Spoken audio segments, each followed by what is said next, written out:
Well, welcome back to the PDPW Dairy Signal. Glad to have you here today. We're going to dive into an issue that I think is germane to absolutely everybody, at least everybody in rural America. If you're running a business, if you have a family, if you're trying to transition, or in your workspace, if you're dealing with multiple generations and trying to find the way to best communicate, today's podcast and Dairy Signal is definitely here for you. We're going to be bringing you an expert that not only understands the topic that we're going to be talking about, who has stood deep in agriculture. Her feet have been on the ground. She's had some dirt on her fingernails, and she's definitely managed through multiple generations and helped families transition. And that is, we're bringing you Susie Schaefer. And Susie is the owner and the CEO of Susie Method and Ag Strong. Susie, welcome to the PDP Dairy Signal. We're glad to have you here today.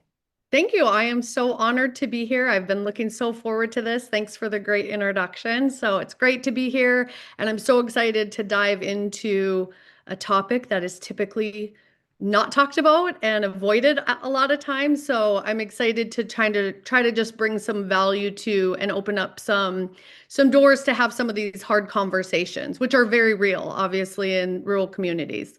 Let me get to know you a little bit more. Tell us, where exactly did you grow up? You grew up with agriculture and you come from a strong agricultural bloodline, but give us a little bit more background on you.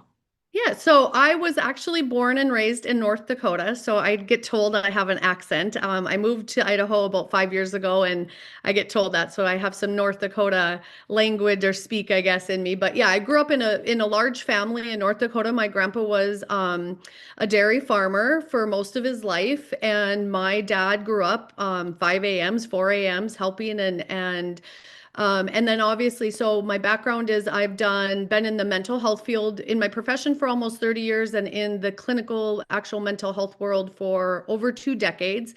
And so working in a rural community, obviously I've dealt with and worked with a lot of families that are in the agricultural world, dealing with a lot of the issues and the stressors that come with that. And so it's kind of my background. So I've had a lot of deep dives into some of the generational components of what that looks like, the stressors and the hard things that come with that as well. Absolutely.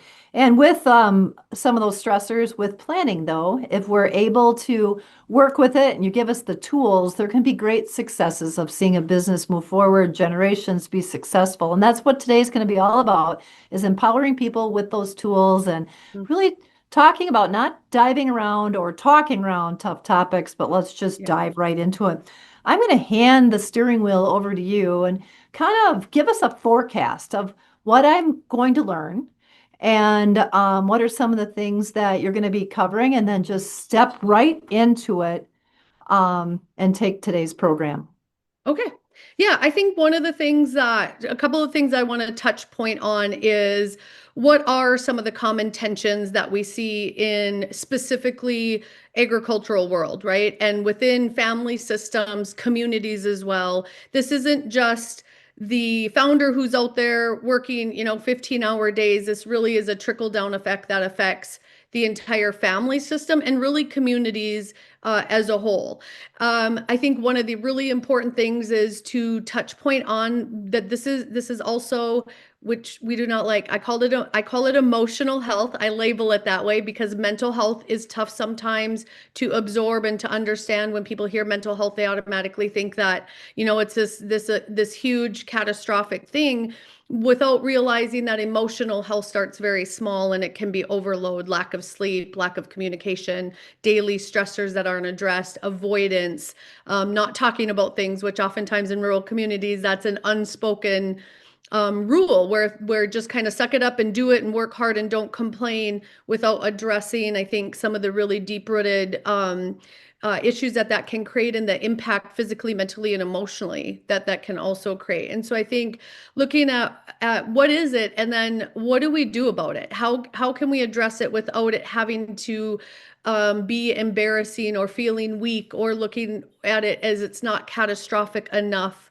to deal with? And I'm going to just be really clear that if we really look at statistics, our agricultural communities have almost 3 times the rate of suicides versus other populations within our country. And that's a real thing. And so part of that, what I try to do in my work is really creating some norms and what is just quote normal communication and expressing hardships and expressing thoughts and feelings without feeling like you're weak, and especially for the male, for males, right? It's a male dominated thing. But then also, like I said, that does trickle down into relationships, whether that's into marriages or with your kids or even in generational relationships as well. And then it affects communities, and we know this. I mean, this is hardcore stats. So And where does the category of pretending you're perfect or pretending the family is perfect fall into rural America? I think that's kind of the strength and the resilience that people try to put on sometimes also probably plays into that as well. yeah, and I think the biggest myth with that is that we oftentimes feel like how people view us, or the way that we look to others is a reflection of our ability to be successful or to be healthy, when in reality, if we really all talked about our crappy day, or wow, I tried doing this and it didn't work, or financially I had to invest in all of this, and then weather production wasn't good, and then this happened, where we're internalizing that this somehow is our identity or our value. And so we really, in agricultural communities, one of the biggest things that I see is to your point, is what we call identity fusion. And the relatability to where I could go to my office from 8 to 5 and I leave work and that's over there.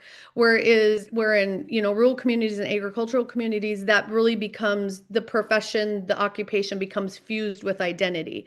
And when that happens, we internalize our value in the way people see us as success or failure, or or perfect or not, right? And so then we start trying to live up to this standard, which creates such internal pressure and stress and really expectations that just aren't capable of being met of ourselves. And that can really then exasperate feelings of isolation and loneliness, and a loss of identity can really happen because you're so enmeshed with that occupational identity in with your personal identity. And it's tough to oftentimes, especially generationally, to separate those two, that my value is separate and not equal to the success of my operation, if that if you will. Family dynamics too are in there. Yes. Yeah. Okay. So forecast for me the next 25 minutes. Give me some of the high points and then I'm ready to roll. Okay.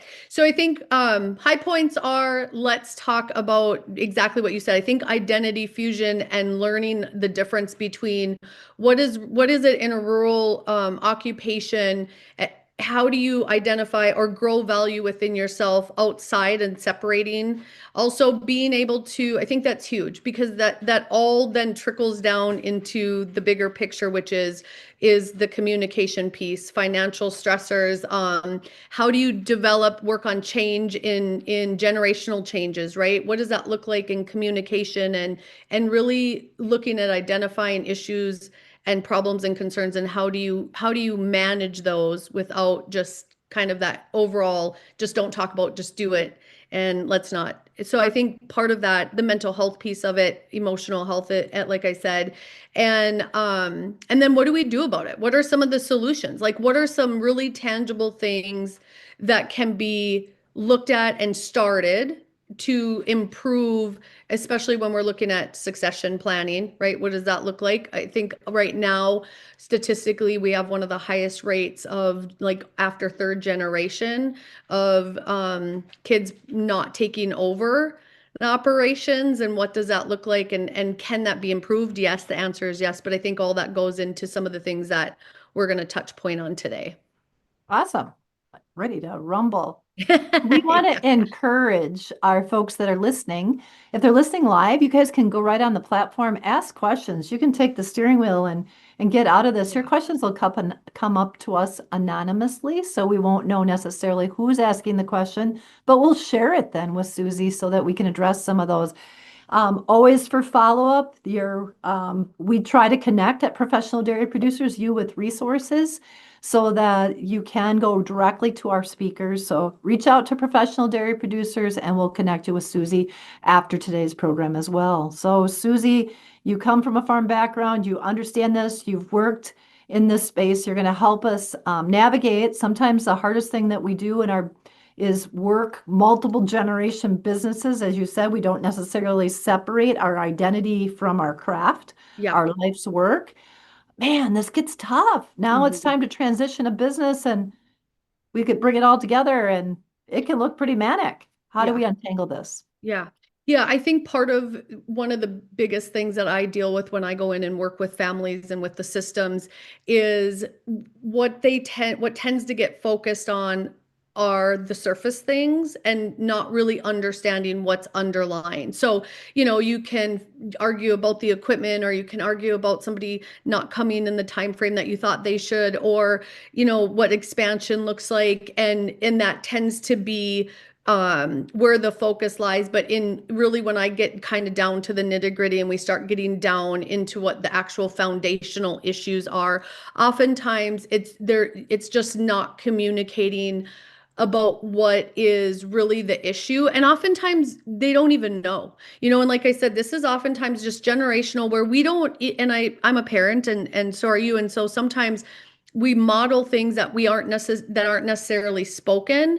And so even, as a kid, I know, and my mom and dad never directly said anything, but we take on we interpret and personalize or interpersonalize things that just become kind of unspoken rules. So I think one of the biggest things that I address is you have to acknowledge what is actually happening. Like how to become aware of, okay, what is happening? What are our core issues underneath just yelling about the equipment, or, you didn't do this right, or why didn't you ask me first, kind of things. Because if you don't really start getting a grip and acknowledging like what is really going on, and what are our belief systems, what are our fears. Fear is typically at the crux of a lot, and we don't identify it as that. We really are good at identifying anger, but anger is always a secondary emotion, and there's always something underneath of it. So I think the first thing that I really work on, and I think is super important and workable, is acknowledging what's actually happening before you're able to fix anything. And so what does that look like? It's sitting down and communicating more of needs and not just demands. And what are the ideas that each person is coming up with or presenting? And that can be like I said, whether that's just in the operation or in a family system. And you brought up such a great point with just when we talk about the identity fusion and how we kind of start unburying some of those generational things that we don't even really know. And so part of that is just the acknowledgement and understand, and even just saying, okay, there's an issue here. And like I said, the more we do that in the beginning, or where you start to notice some of those issues, the easier it is to kind of get in and start kind of peeling back some of those layers. So as we peel through those onions, what's the first step?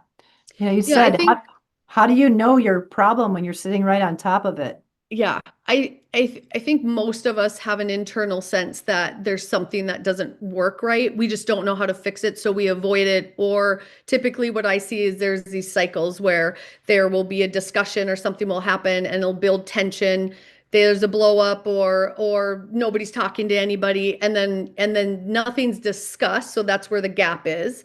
It's not brought to the table and then worked through, it's ignored. And then everybody kind of just goes back to doing what they're doing. I'm working with a family right now that this is happening. They lost their dad to a health issue very abruptly. And so two sons now. And so the family's working on how do we bring everybody together and take over this ginormous operation where one didn't even want to be in it, the other one wants control. And so that's a communication piece. And this is what's happening in the family. So to answer your question, the first is just acknowledgement of it. Most of the time we know, even if we feel like it's a small problem or a big problem, we have an internal idea, and looking at, are patterns healthy and coming up with resolutions when there's issues, or are we just ignoring it? It goes away, things are fine for a while, and then we're repeating the cycle. Which then leads into the structure of communication, which a lot of us aren't really good at. So, The structure of communication. When do we form these behaviors of communicating? And, some of it is the communication of passive Mm. aggressiveness or underlining control, the pouter, the screamer, the pot stirrer.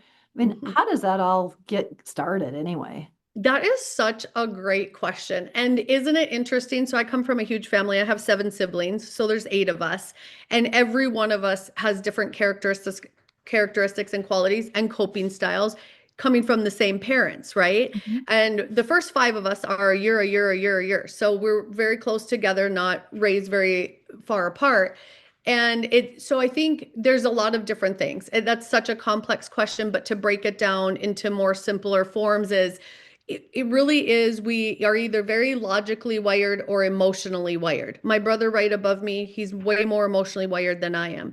So, what ended up happening is then when we're looking at like even just our parents' communication styles and patterns, how we watch conflict being resolved, how we feel valued in a system. And that can be whether that's our family system, the entire family system, our community, our school, our church.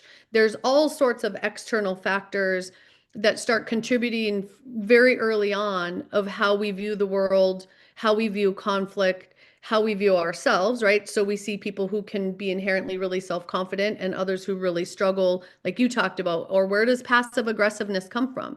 It's learning like, I'm going to be quiet, I'm going to be quiet, I'm going to stay small. So for example, if you tried to communicate as a kid and you grew up in a household where you are to be seen and not heard, or do what I say, how I say, when I say, and don't, a child might learn, I'm not going to say anything because it's easier, then I don't get in trouble. So what do they learn through is to be and to not say anything, not communicate. A child might through it and can become very aggressive in their communication style. And so they learn the only way to be heard is to yell, to scream, to fight. And so the patterns are developed very differently. And like I said, with my brother, some of the things he brings up, I'm like, why did that even bother you? But he internalized them very personally, and he internalized them more as a value of himself versus, oh, mom was in a bad mood today and she yelled at us 10 times, where I would be like, whoa, you probably need a nap. And so I think sometimes it's that just the way we're wired. The great thing is it can always be changed. It That can be. those are behaviors associated with what we learned or what we interpreted or what we perceived growing up, and behavior can be changed. And communication styles and patterns are behavior. Okay. And then where does that behavior of the cleverness and um, cute and win you over and that I can was be just very gonna say, manipulative and yeah. destructive in a team setting or in a family setting.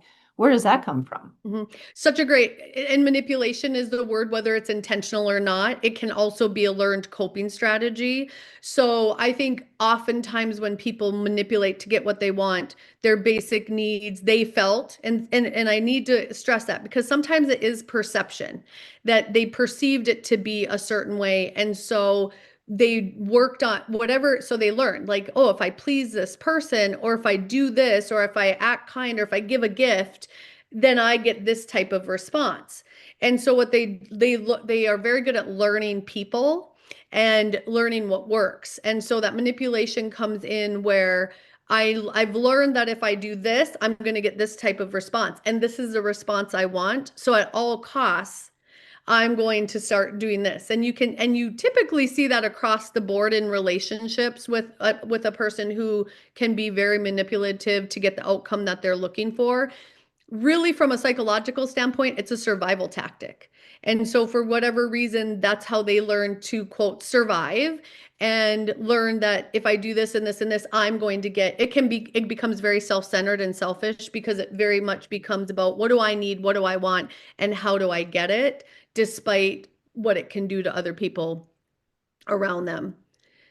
And are these dynamics more aspirated by size of family, distance from siblings, size of the business? I mean, um, what I thought that larger families that are closer together, I see people develop emotional intelligence maybe a Hmm. little bit quicker Hmm. and are a little bit better at navigating multiple directions than those that maybe have grown up with either siblings way far apart or Hmm. very, very small family centers. Is there any truth to that? And how does that dynamic play into some of this when it comes to transitioning and navigating businesses? Yeah, I love that question. I do believe, yes, that oftentimes in bigger families, you build a little bit different resiliency, especially mentally and emotionally, because you have such diverse like communication patterns and interactions. And so you're exposed at a really young age to much more complexity. And also, like in our family, for example, my older brother and I did a lot with the younger kids. So we learned to help, we learned to be very aware of the younger kids' emotions. Mom and dad had a lot going on. My dad had some health issues. And so I think naturally, and then and so then it created, it's interesting with the younger kids too. But yeah, I think you're right on with that, that in larger families, also though there can be a lot of emotional intelligence, which we look at emotional regulation, ability to communicate, awareness of others is an emotional intelligent skill, and aware of your surroundings. So you have to be, because you're more hyper in tune and vigilant to not just yourself. Whereas if you're in a family with one or two, or like you said, there's distance in age, or even with siblings not as close, it's going to create more of an isolated um, perspective of survival or living, if you will, which is becomes more self-centered, right? And it doesn't mean that if you grew up in a smaller family, you have no emotional intelligence. But I do think you're right that there are some different dynamics that occur when there's a larger system, which would be, if you or I were just sitting on a bench and nobody else was around, you don't really have to pay attention to much more versus you or I. Whereas if we're plopped into a group of 50 more people, we're going to become way more in tune, we should, to with our surroundings and who's around us and the needs of other people. And are we being respectful? Are we talking loud? Are we, and so I do think that there is different dynamics, definitely, that comes from larger systems versus a smaller system. And that's in family, community, like I said, that can be, and what you're exposed to also, I think has a huge impact. If you came from a smaller system, were you exposed more to bigger systems, and what did that look like? Which also, we have extroverts and introverts, and you can look at some of those dynamics too, of just personality in people. And a lot of times that comes from what their exposure was when they were younger. So let's hop into some of the generational Hmm. tools and Hmm. that discussion. Like, boy, you think about all these behaviors and what we come with, and then you layer on multiple generations. Yes. And a lot of our dairy businesses and even allied industry in our communities are built on multi-generational, which makes Mhm. it magical and sustainable, makes it also complicated and sometimes more difficult to navigate. Let's jump into that. Yeah. And I think too, just with the advancements that we're seeing in technology, kids today tend to have more exposure to knowledge and educational materials, and the growth is different than it was probably 50 years ago. And so generationally, we're really starting to see, and also, I'm just going to throw this in, being in the clinical world for 20 years, where I see like 18-year-olds today versus where they were 20 years ago, the mentality is different, the work ethic is different. And does again, I'm not putting this just everybody under this umbrella, but we do see very big generational shifts, especially with technology and exposure. And so when we're looking at, one of the things I think that I've seen the most probably in the last decade in working with rural families and some of the succession planning, but also the breakdown of communication, and like you talked about, passive aggressiveness, lack of communication, um, is number one, generationally, it's not the same. And I think the older generation, and I'm in there, so I'm not insulting anybody, is sees things and views things, their experiences have been so different versus now with the new generation coming in, and they're, they may have more innovative ideas, and how do you meld those so Mhm. that especially when we're looking at identity fusion, so that the founding generation doesn't feel this complete loss and grief, and then also allow or want to kick in more control and a fear of losing what blood, sweat, and tears were put into, over 30, 40, 50, 60 years. And then how do you meld into the new generation and allow innovative ideas and technology and some of that while still maintaining the integrity of what was built? And part of that goes when I talked about building a structure for communication. You can avoid all day long. That is not resolution. If you are not in communication patterns looking for a resolution, oftentimes it's going in who's right, who's going to be right, who's going to get the control, who's going to win at the end, who's going to get their way, rather than looking at what are we trying to achieve and how do we work on building the structure of communication to come to a resolution. And that's hard when you have two different ideals, right, set between two different generations. And sometimes that does require somebody else coming in, a neutral party, and a willingness to say, we want change, we want growth, we want sustainability. What is that going to look like? And if we can't do it on our own, then what's the next step? What can we do? So, healthy conversations don't just come about in stressed families. They really come about because somebody has made a decision that I want this to be better. I want resolution. I want change. I want to continue the legacy, if you will. So when you're working with egg families, what does the generational stress actually look like? If we wanted to draw a picture of this, or what does it sound like? And it shows up differently It sure in does. maybe that founder versus the younger generation coming in. How do we Mhm. identify that? Let's start Yeah. there. I think one of the misconceptions about emotional health is that unless somebody is kind of just can't, I think people look at depression as I can't get out of bed, I can't function. So I'm not depressed if I'm still getting up every day and going and doing what I need to do. Whereas we look at generational stress is first of all a deep-rooted feeling of an obligation. So sometimes it's looking at, and this is something I talk a lot about with both generations, in the obligatory feelings of having to take over, and what does that look like, and the stress, honestly, of can I mentally, emotionally, physically, financially do this, and then the stress of the founding, right, operational of I can, and what does that look like coming in for the new generation, and how does that meld? And so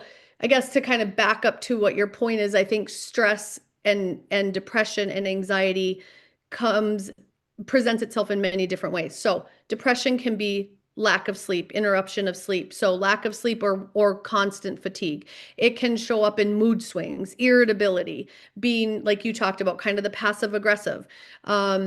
Not having an appetite or overeating, stress eating. It can be having the tightness in the chest, feeling on edge, feeling panicky.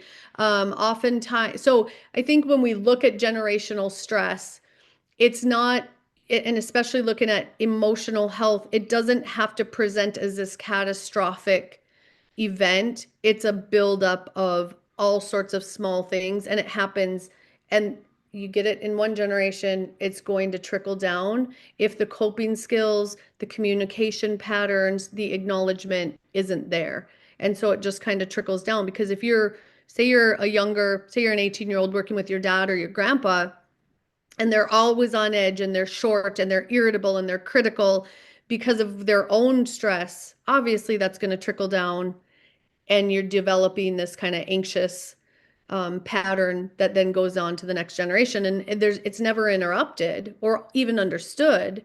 So if you can understand it and it's never interrupted or changed, how does it stop? Okay. Typically doesn't. So next question, when a farm family can't agree on which direction to go or how to manage the operation, often what's really happening in the undercurrent. Mhm.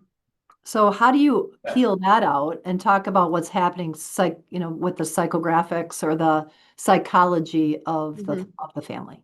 Yeah, I think one of the hard things is getting and oftentimes I get called in either by a spouse or by multifamily where other people in the family are just saying this isn't working.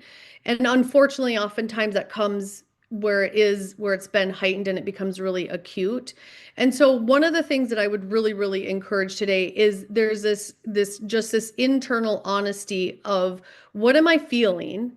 Is what I'm dealing with just a day-to-day stressor? Because we all have stress, and I don't want to make it look like that we don't have stress and any stress is problematic. It's not.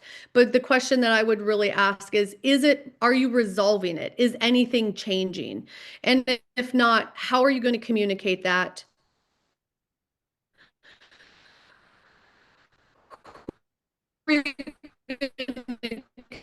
Communicate it. It might just be a farmhand sitting down with your spouse, sitting down with a parent who's also been and saying this isn't working. And now what do we need to do about it? And trying to come up with some sort of communication pattern of what's going to happen next. Do we want things to change? Is this really what I intended to leave and pass down, or do I want better? Do I want something changed and different so that my next generation functions with less stress and less emotional impact than I've gone through, whether I've addressed it or not? It's never too late. I don't care if you're 40 years old or 70 years old. It's never too late to start addressing some of those things and create change. Boy, I would think the stress could just continue to build and build and build in a culture of, um, I don't want to say complacency, but in a culture where generational excellence is expected, but big changes, like you don't just walk in and out of this job in agriculture. No. You got to build on it. And Mhm. then if you have the avoidance, like, oh, Mhm. if we don't talk about it, it's not happening, Mhm. that would be really a pressure canner Mhm. for stress if it's not, because it's not going to change if Yeah. everybody's walking their different directions and pretending it's all okay Yeah. and not dealing with it. What is the Mhm. real cost that happens in these situations financially and personally when the communications gaps go unaddressed? Yeah, I think financially, we're seeing it now more than ever, where from a financial perspective, which is a succession perspective, that more and more of the younger generation are choosing not to continue. And I don't think that's necessarily statistically, when we look at the stats, it's not because they don't have an interest in it or they don't want to continue the family legacy. They don't want to, they're making different decisions based on their own health, based on their own mental health, based on the life that they want to live. And it's exactly what you talked about. When there's no separation, and part of that is, and I know some of the response is going to be, well, you can't just shut it off. I understand that. But there is a point at which you can change some of the ways that you cope with it and the pattern. So you're sitting at a dinner table, you're still worried about production, and you're worried about weather, and you're worried about financial prices and things like that. That doesn't go away. But they're also, it's a looking at a quality of life. Is there more outside of that? How is your family system? Avoidance, like we talked about earlier, isn't resolution. And it will always come back around, whether that's in your generation or the next. It's always going to surface. And we have verifiable proof that it's leading to, like I said, we have agricultural communities have 3 times the national average of suicides, and that's in middle age. That's not the younger generation. And so that speaks for itself. What happens when you avoid? What happens when you don't talk about things? What happens when you don't feel like you can, or shame or embarrassment comes in? Or like you talked about, some of it's pride and ego. It is. And I talk about that a lot in families. But avoidance will eventually equal something catastrophic. And whether that's in a generational pattern or within your own system, breakdown of marriages, people survive in their systems, but just because they survived it doesn't mean that it was healthy or held value or quality. A marriage that makes it doesn't necessarily mean that there was quality or connection in that relationship. Sometimes those old school values kick in and we just stay together. And so I think one of the things that I would really encourage the listeners today is, where is the quality and the value in your relationships outside of just the operation. And if it's not great, it can be changed. And then what do you do about it? You start working on acknowledgement, the communication piece, and just saying that this isn't a weakness. This isn't me failing. In fact, to me, that's a success. When you can stand up and say, whoa, this isn't working, this avoidance and not talking about it isn't working. I want to do something different. To me, that's ultimate success versus looking like a weakness. So taking the favor or taking the direction of the younger generation. Mm-hmm. And often we hear the younger generation saying, how do I even start a conversation about change or transition when I'm facing the person who has really built or held on to or carried the torch and isn't really ready to address that conversation? How do they start it? Because Yeah. if they can't start it, they're gonna at some point just wear down and leave. What Yeah. kind of coaching would you give that generation that just really wants to take the next step forward in their career and wants to be a part of the family business? Mm-hmm. I think one of the biggest things that when I teach about communication, it's not coming in. You can always affirm something without being and still get your needs across or what you're trying to communicate across or what you want to see different or change or what your fears or concerns are by an affirmation. And so if a younger generation is coming in, now listen, this is going to be dependent on who's the receiver, right? And so obviously if you're in a relationship and you're trying to and you know that the receiver is typically, and this is one of the families that I'm working with right now, doesn't want to hear it, is not very open to hearing it because he sees that as a direct reflection of something wrong with him or an area that he's failing, which is not what his kids are trying to say, but they do want things different. And so one of the things that they started doing is going in with an affirmation of, I love what you've built. The family legacy I know is important to you. And so you can do almost an affirmation and building up of what is working and what is noticed and acknowledged, and then saying, and I want this to continue. I want the legacy to continue, but in this way, it's not going to work for me because, and then it's like, this is what I'm experiencing. This is what I'm seeing. This is what I need to have changed. And it many times it helps put the defense mode down. Like I said, there's a lot of pride and ego that comes in with this, and I know you know that, and so it helps kind of build like a confirmation and affirmation of what has been successful and what works, rather than just pointing out everything that's wrong or everything you don't like, because that immediately builds a defense and it shuts somebody down. And so I think so I guess the advice I would give is learn some communication patterns. There's information everywhere. I also help with that. I just think like, and don't avoid it. If you've been taught to avoid because it's uncomfortable, fear is real, uncomfortable is real. We have to go through it. So you're going into it with an idea of expressing yourself regardless of how the other person chooses to receive it. That's not your responsibility. And I feel like when I talk to the younger generation, we talk a lot about, you want a certain outcome and you may not get that outcome. So the expectation needs to change, where you're going in, working on communicating, expressing your wants and needs, regardless of what outcome you're going to get. And then you can make educated, informed decisions.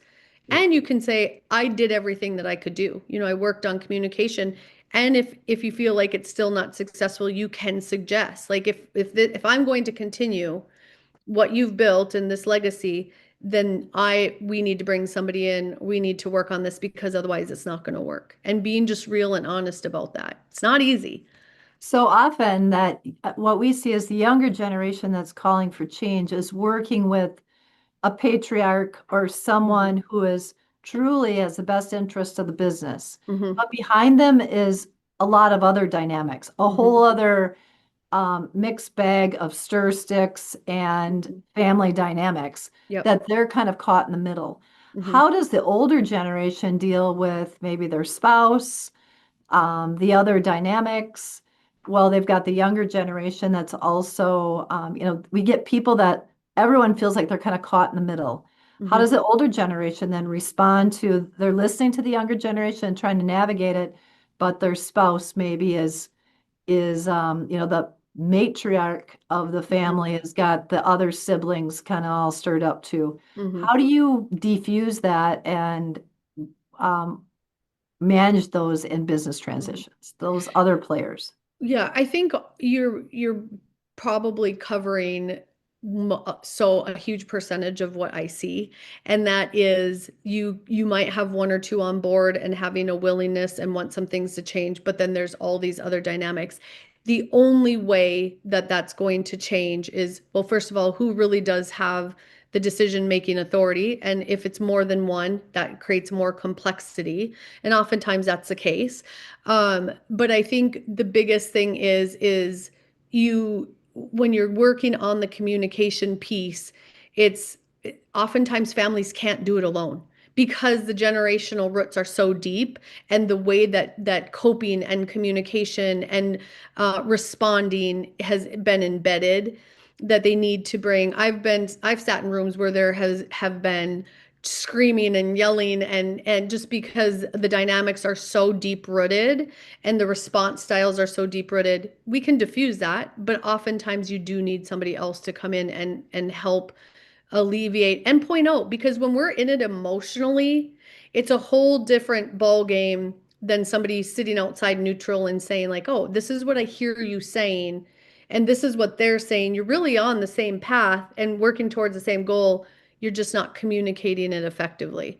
And it's hard because a lot of times people don't want to bring somebody else into that system. But if you really want change and you really want growth and you really want continuance of the legacy and what you've built, there should be an openness, an open-mindedness, and not rigid thinking. How are we going to achieve that? And maybe the way we've always done it, it's clearly not working with the younger generation or generations coming in. So what do we need to do to change? And that's one of the hardest barriers to get through, because we tend to want to just do what's familiar, but familiar doesn't always mean that it's the best way. Right. So if there was one thing that you wish that every, and I'm going to talk about farm family, but Hmm. there's other multi-generate, Hmm. if you're a barn builder Hmm. or concrete company and it's multiple generations, what's one thing that you just wish they would start to take a step with or new that would help make progress? Number one thing would be avoidance doesn't work, but I think in that there needs to be a huge conversation where the family conversation and the business conversation are identified where they are separate things. It is so melded together that there's not a differentiation between the family relationships and building that, and that affects the business relationships. And so to me, one of the biggest factors of lack of change and some of the fall off of the succession is the lack of acknowledgement, and it's typically avoidance, but that avoidance is based on fear or feelings of weakness. If you address the problem out loud and if you start tackling it, and kind of like you brought up at the very beginning, how will other people view us if we're going to bring in help and do this? Well, at the end of the day, they're not in your family. They're not your family system. They're not your relationships. They're not the quality of your life. You and that system that you're surrounded with are. So, number one, avoidance doesn't work. It doesn't work. And it will build more emotional and mental stress, and it will be continual. It doesn't just go away. It doesn't fix itself, and it never will. So, my biggest takeaway on that or advice initially is acknowledge that there is something that needs to change or be improved or growing on or completely fixed, if you will. And then how do we start doing that? What do we need to do? There's all sorts of resources out there. And so it's just trying to figure out. And if anybody needs any resources, referrals, things like that, I'm always available to to provide that information for people. But that's the biggest thing, I think. And recognizing that your family system is a separate entity, and it's not all together, and you need to tend separately to those relationships in community and your family, um, just like you do to the business. Because if You don't to the business is going to fail. If you don't to your family system, the family system is going to fail in some way. So, Okay. So what else yeah. should we think about, know when it comes to communications, success? Let's talk about the positive, the greatest Yeah. successes that you've seen, the greatest stories of overcoming, the Mhm. repositioning, the Mhm. redirecting communications, managing the energy, ultimately happy family, strong business. Where's Oh that man. resiliency grow from? Man, I'll tell you that when I have come into some systems where I think, obviously I'm a believer of change, and I really do. I don't, if somebody's been in it 10 years or 50 years, there's always capability to have change and growth. And so I have come into families where they aren't even speaking anymore, and the business is suffering, and the whole system is suffering because they can't even be in the same room with each other. There's so much tension and contention. And I've seen those families shift and change. And I think sometimes it's just having a realization that for the most part, the goal is typically the same. They want quality of life, they want value, they want their legacy to continue, they want the business to continue to operate and be successful. They just don't know how to get there. And like I said, oftentimes these surface problems are addressed, but the underlying issues aren't. And so one of the families that I'm working with now, like I said, dad had a tragic illness and has a huge operation. One son didn't really want anything to do with farming. The other one was embedded in it. Lots of conflict of he's not here, I'm doing it all. The other one's like, well, I'm running this stuff over here. Mom's in the middle. She's trying to go through grief while she's managing her family. Then you've got two daughters who aren't involved in the business but want equal. So there's all these dynamics, and in working with them, they've started to define roles and responsibilities. They've also developed compassion for the other person and the role that they're taking, and having kind of stepping outside of themselves and their own experiences and learning, like, just because this is my experience, and a lot of it's assumptions. There's not, and so they started to communicate, and they started to bring up when things are stressful. They're communicating when they hey, I'm upset about this, or you were supposed to be here, I thought you were doing this. And so they started to learn to openly communicate. The girls have a little bit more involvement, so they know what's going on, even though they don't want to be in the dirt and doing all the things. And there's so many successes. I would say I have in all the families I've worked with over the last 20 years, more success than any failures. And it's because there's a willingness, even a stubborn willingness. Even a stubborn willingness is still success, to just say we've got to do something, or somebody in the family standing up and saying we're not doing this anymore. We're not continuing this. Something's got to change. So there's a ton of success stories. And like I said, behavior can be changed. So you'll hear people say all the time, this is the worst thing you can ever say to Susie is, well, this is just how I am. No, it's not. It's behavior, and it's how you are choosing to be, or it's how you learn to be. And you just don't know how to unlearn it. But we can always change. We can always change communication, assertiveness, all of those things. So I was talking to an HR director a couple of days ago, and Mm-hmm. I referred to the word of directness. Mm-hmm. And she said, directness is kindness.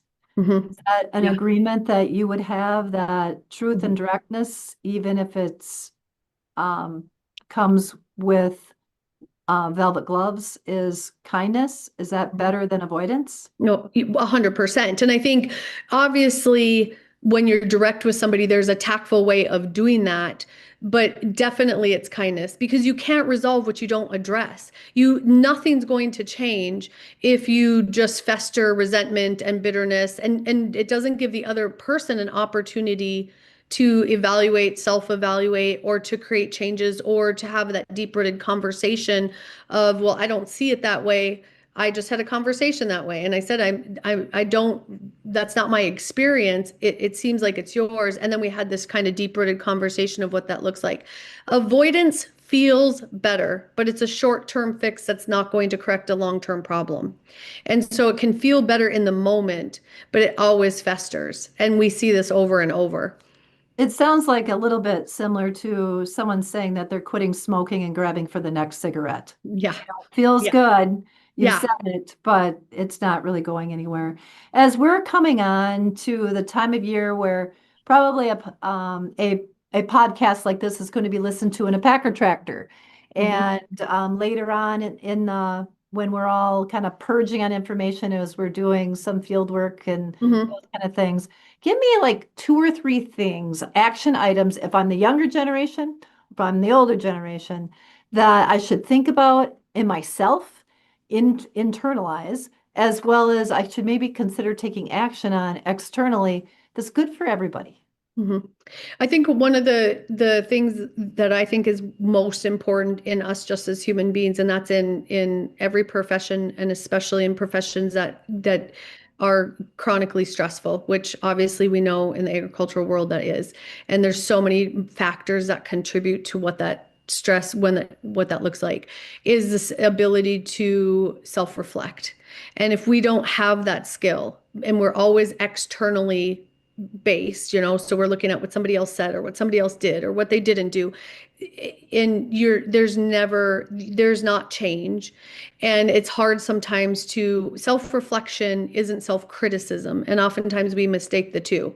That if I really take a deep dive into myself and look at what I need to change, and clearly if everybody in a system did that and first started with self-reflection and looking at, well, what do I contribute? Where are some of my areas that I have deficits in, and that we all have them. It's a ability to recognize it and acknowledge it or not. Um, so number one, I would say when you start looking at where you're at in life in all areas, whether that's in your occupation, personally, relationally, where am I at? We see this in relationships, right? Like in any relationship, it's not 50-50, and I don't like it when people say that, but in most relationships, we all bring something. And that means not always positive either. We all have our stuff. So the art of self-reflection is huge. If you can't start with yourself and your view of the world is everything is externally based, you are the problem. And I'm just going to be direct about that, because Mhm. you're not then looking at anything that you need to shift or change or grow in, and we should always be evolving. The second thing that I would encourage both generations is, what are your values? We lose this, and I think from the younger generation, this is one of the exercises that I do all the time. Is I give them a value list, core values, and say circle your top 15. When I ask somebody what their values are, they're like, well, I have values. Well, what are they? And we've lost generationally the ability to look at what are my core values and how then do I align my life with them? Spiritually, relationally, physically, mentally, and emotionally, socially, how are my values aligning with the decisions that I'm making in life? And it seems basic, but that's our moral compass and it's what guides us. So if I have a value of family, but I'm not treating my family well, you're not aligned with that value, and you're always going to have disruption in yourself, which then goes to the self-reflection. And for the younger generation too, I think the boundaries are different. And how do you then communicate what your boundaries are while still aligning with some of those old school values and of somebody else's? And you can have different values and still align with somebody in the sense of how you go about communicating and interacting and making decisions. So I would say, if I self-reflection, huge number one, and both generations. And like I said, doesn't matter if you're 19 years old or if you're 60 years old, self-reflect. And what does that look like? And that builds self-awareness. And when you build self-awareness, it trickles down into everything else, kind of that emotional intelligence piece you were talking about. And then you look at your value system. It's super important. What we value at 19 changes, than what we value, where our values align at age 40. But we don't ever we miss that, and we don't tend to pay attention to that. And then learning to set boundaries and communicating effectively are huge.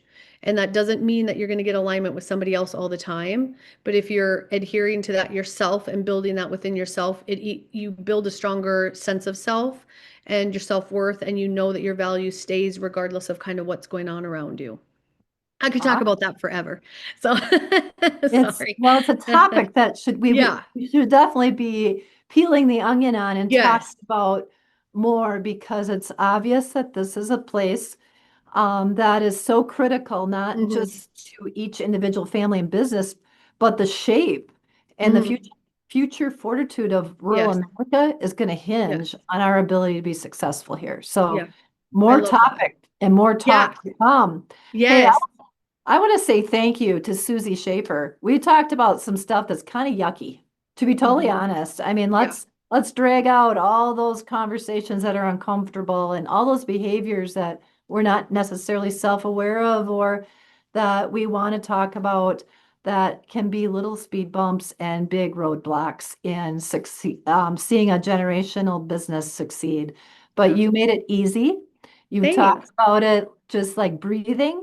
And we got a lot out of today's issues. So I want to thank that's Susie Schaefer, and she is the owner and CEO of the Susie Method, which sounds really strong and empowering, and also Egg Strong. Yeah. So moving forward, we thank you very much. We're looking forward to bringing you back and being a part of the programming with professional dairy producers. A couple of flags that I'm going to remind our listeners that are listening live with us today. Accelerate.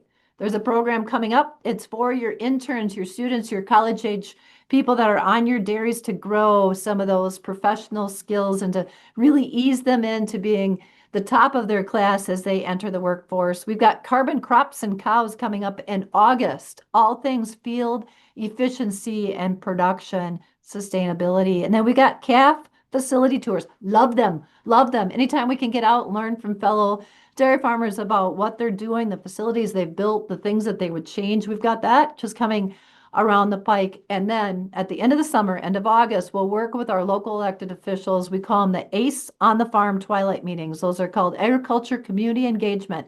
Get out to those, check out the PDP website. We share with all, wherever you are, wherever this voice can be heard. Dairy is our game, and helping you be successful is our goal. So with that, signing out from professional dairy producers, make this day as special as it's meant to be. It was designed for you to live it and to live it to your fullest. So make it your very best. Thank you. We'll see you back on the Dairy Signal.